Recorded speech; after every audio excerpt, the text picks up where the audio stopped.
Hey guys, today we're going to do the inflating balloon experiment. So for this experiment, you are going to need baking soda, an empty water bottle, white vinegar, a balloon, and then a spoon. And I would recommend using a teaspoon, so that small TSP. So the first thing you want to do is add 2 to 3 teaspoons of vinegar into your empty water bottle.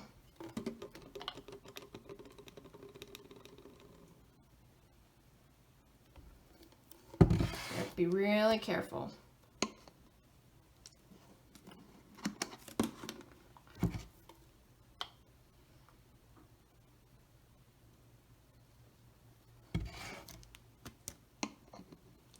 I'm going to do 3.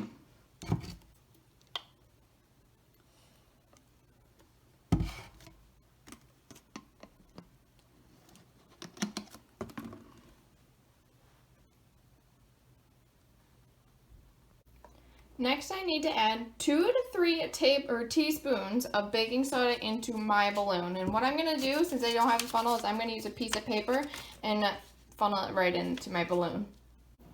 Alright, so I put all my baking soda in my balloon. So what you want to do next is you want to wrap the lid of the balloon around the lid of the water bottle.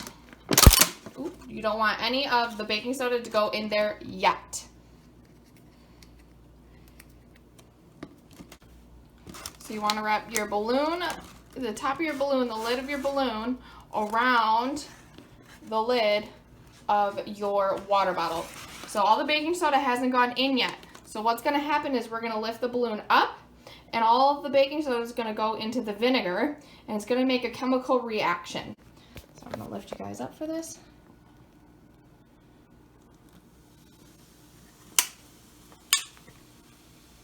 And there it goes. Inflating balloon, pretty cool, huh? I can shake it up a little bit, make sure it all gets used.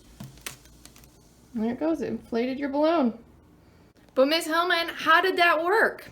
So, baking powder is a base and vinegar is an acid. When you mix those two together, you have a chemical reaction. I'm sorry, you can hear my dog in the background. But you have a chemical reaction. When that chemical reaction happens, it creates a gas. Just like air is a gas, it's something you can't see.